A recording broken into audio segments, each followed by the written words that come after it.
ዛሬ እናትሽ በአንቺ ቦታ ተተክታ ካደረችልሽ አንቺን እፈታሻለሁ። እናትሽ ግን ትታገታለች።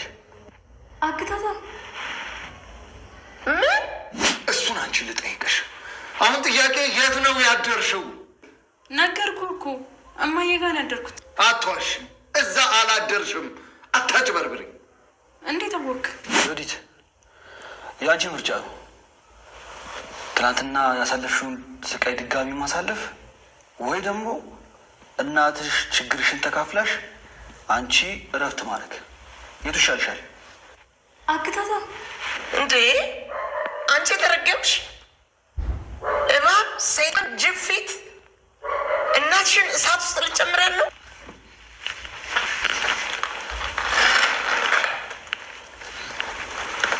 ማን ፍቃድሽን ጠይቅሽ? ትንሽ ነው ያልኩሽን አድርጊ።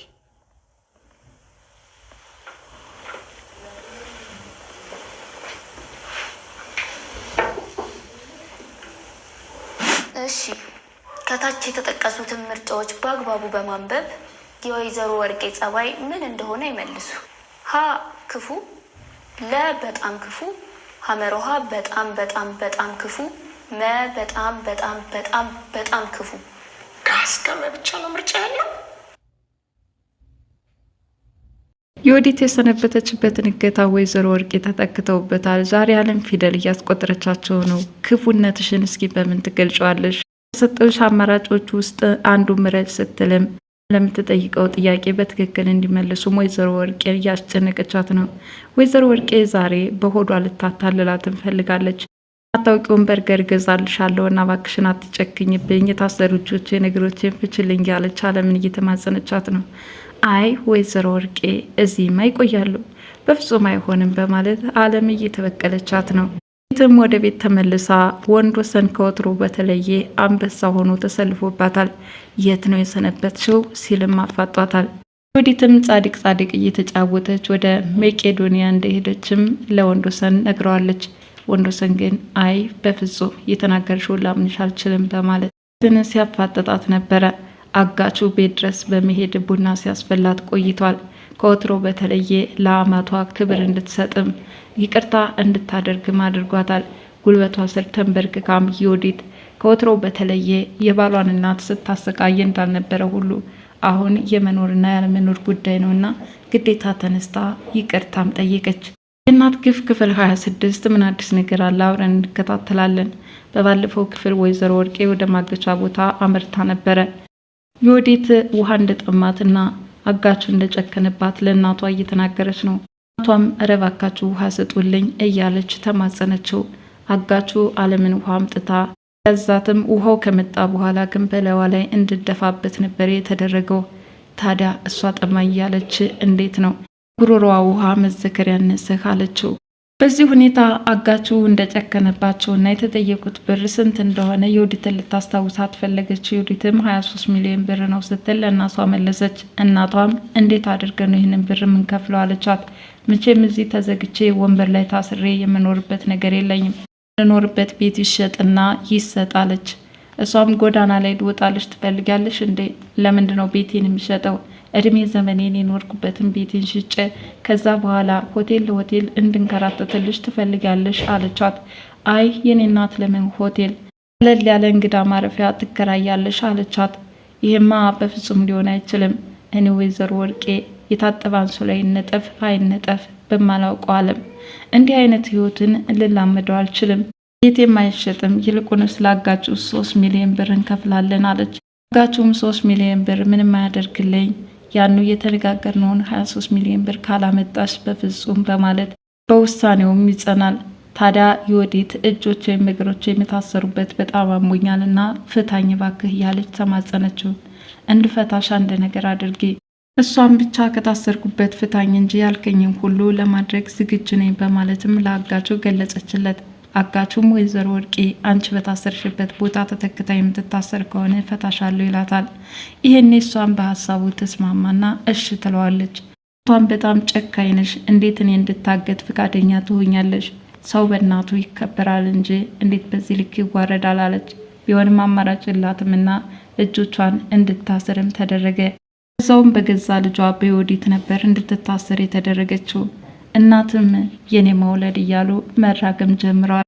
አጋቹ በራሷ በዮዲት ወይዘሮ ወርቄ እንድትታሰር ካደረጋት በኋላ ቀጥታ ወሰን እናት የምትገኝበት ቦታ ነበረ የሄዱት። በሌላ በኩል ወንዶሰን ወደነ ዮዲት እናት ቤት ሄዶ ነበረ። ሆኖም ዮዲት የት ሄዳ ነው በማለት ጠይቋል። ለምን ያገታት ሰውዬ ሳይወስዳት አይቀርም በማለትም ነገረችው። ፀሐይ ላይም አፈጠጠባት። እንዴት ሊሆን ይችላል?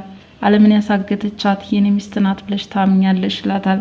አዎ በሚገባ ምክንያቱም እናትን ስትበድል ዮዲት ያደረገችውን አንድ ባንድ በስልኳ ሰንዳ ይዛለች። በቲክቶክ እና በዩቲዩብ ልንለቅ ስንል ግን አለምን አሳገተቻት። በዚህ ምክንያት ነው የታገተችውን በማለት የደረሰውን ነገር በግልጽ ብታስረዳውም ወንዶሰን ግን የተናገርሽውን ላምንሽ አልችልም እያለ የፀሐይን ንግግር በፍጹም ሊቀበላት አልቻለም። ይባስ ብሎ እንደውም በሁለታቸው መካከል ጸብ እንዲፈጠር ሆን ብላ ያደረገችው መስሎ ነበር የታየው። እንግዲህ ካመንከኝ አመንከኝ ነው፣ እኔ ደግሞ የማውቀው መረጃ ነው ልነግር የምችለው። እንዴት አጋቾች መሆናቸውን ልታውቂ ቻልሽ? በማለት ፖሊሳዊ ጥያቄም እያቀረበላት ነበረ። ፀሐይም በገንዘብ ባለመስማማት እዚህ ቤት ድረስ ክፈኝ እያለ ተከትሏት መጥተዋል አለችው። እና እጅሮች ካላበዱ በስተቀር ቤታቸውን ለአጋች ሊያሳዩ አይችሉም። አይ እንደዛ ሳይሆን ባለመስማማት ነው። አጋቹ እጅግ መረር ያለና ጨካኝ ነበረ። ስለዚህ በንግግራቸው ባለመግባባት ግዴታ ቤቱን መሸጥ አለባችሁ እያለ እየተጨቃጨቃቸው ስለነበር ነው እዚህ ቤት ድረስ ተከትሏቸው የመጣው በማለትም ፀሐይ አስረዳችው። ይሁን እንጂ የፀሐይን ንግግር ባለመቀበል ወደሆኑ ተቆጥቶ ወደ ቤቱ እየተመለሰ ነው። የአለም አጋች አሁን ደግሞ በምትኩ የዮዲትን እናት በስርዓት ያስቀመጣት ይህ ነፃ አውጪ ግለሰብ ወንዶሰን እናት ቡና እንድታፈላም ከፍ ዝቅ እንድትል የሰው ክብር ምንነቱ እንዲገባትም አንድ ባንድ አስተማራት።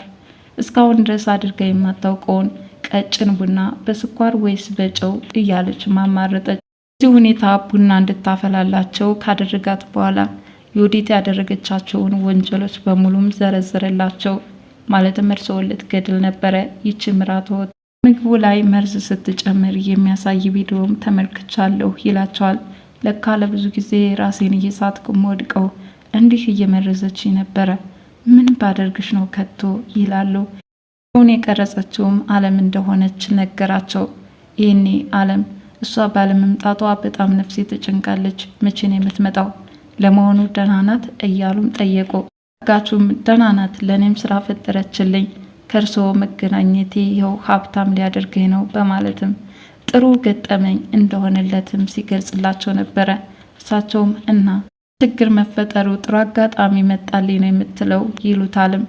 አዎ በሚገባ አሁን ከነሱ ጋር 23 ሚሊዮን ብር እየተደራደርኳቸው ነው፣ ይህንን ካልሰጡኝ ደግሞ እዚህ ቦታ አይቀመጧትም እያለም ቆርጦ እንደተነሳባቸው ለወንዶሰን እናት ሲገልጽላቸው ነበረ። በመጨረሻም ጉልበታቸው ስር ተደፍታ ይቅርታ እንድትጠይቅም አደረጋት። ይቅርታ ምንነትንም በሚገባ አስተማራት። መኖሪያ ቤቱ ድረስ መጥቶ ይህንን ካደረገ በኋላ ቀጥታ ወደ ነበረበት ቦታ ሲሄድ ግን ከወንዶሰን ጋር በር ላይ ተገጣጥመዋል። ማን ነው ምንድን ነው የሚለው ጥያቄ ፈጥሮበት ስንት ጊዜ ዞር እያለ ሲመለከተው ነበረ።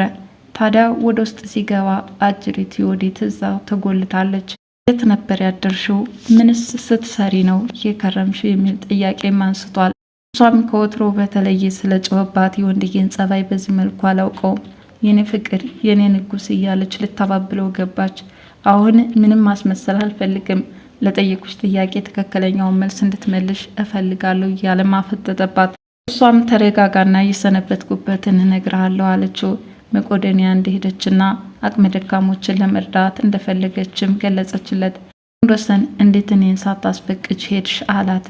እሷም የደግነት ስራ ሲሰራ ደስ ይላል ብዬ ስለማምን አንተን ለማስፈቀድ ምንም ያን ያክል ቦታ አልሰጠውትም፣ እናም ደግሞ በዚህ ቅር ይልሃል ብዬ አላስብም አለችው። ዮዲት ንግግርም በጭራሽ አሁን እየተናገርሽውን ላምንበት አልችልም በማለትም ትቷት ሄዷል። ወይዘሮ ወርቄም እናትሽ አይደለውም እባክሽን ፍቺኝ እያለችም አለምን እየተማጸነቻት ነው። እንግዲህ እስካሁን እንደ ሰው ግታ በያዘችው መረጃም ዋጋ እንድትከፍል ፍላጎት ቢኖራቸውም ነገሩ የተገላቢጦሽ ሆኖ እሳቸው እባክሽን ይቅርታ ፍቺኝ እያሉ መማጸናቸውን ተያይዞታል። እንዳንቺ አይነት እናት እንድትኖረኝ አልፈልግም። የኔ እናት ለሰዎች አዛኝ ናት። ሰዎችም ተበድለው ስታይ ልቧ ይሰበራል። አንቺ ደግሞ በጣም ጨካኝ ነሽ እያለችም ስለ ወይዘሮ ወርቄ ጸባይ እየገለጸች ነበረ። እስከ መጨረሻም እስኪ አንድ ጥያቄ ልጠይቅሽ አለቻቸው። ወይዘሮ ወርቄ እስኪ የራስዎትን ጸባይ እንዴት ይገልጹታል? ከምሰጠዎት አማራጭ ውስጥ አንዱን ይጠቅሳሉ አለች። ጥያቄዎቹ መካከልም የወይዘሮ ወርቄ ጸባይ ምን ይመስላል የሚል ጥያቄ ነበር አለም ያነሳችው። ወይዘሮ ወርቄ በጣም ደግና ለሰዎች የምትራራ አዛኝ ልብ ያላት የምትጸየፍ ብቻ ወይዘሮ ወርቄ እጅግ በጣም ቆንጆና ሽቅርቅር የሆነች ያሉም ራሳቸውን እየካቡና እየቆለሉ አለምን በበርገር ልታታልላት ሞክራለች። አለም በርገር ብርቋ እንዳልሆነ አሁን የያዘችው እውነት በፍርድ አደባባይ እንዲወጣላትና የሚገባቸውን ቅጣት እስኪያገኙ ድረስ እንደቸኮለች ገልጻለች። ታዲያ በስከ መጨረሻም ከቀረቡት ጥያቄዎች መካከል የራሳቸውን ጸባይ የሚገልጽ ምንድን ነው በማለት ከሀ እስከ መ የተሰጡት አማራጮች ውስጥ መልሱ የለም። እዚህ ብቻ ከሆኑ አማራጮቹ እኔ ሰጨምርበትና መልስ የለም ብዬ እመልስልሻለሁ አለች።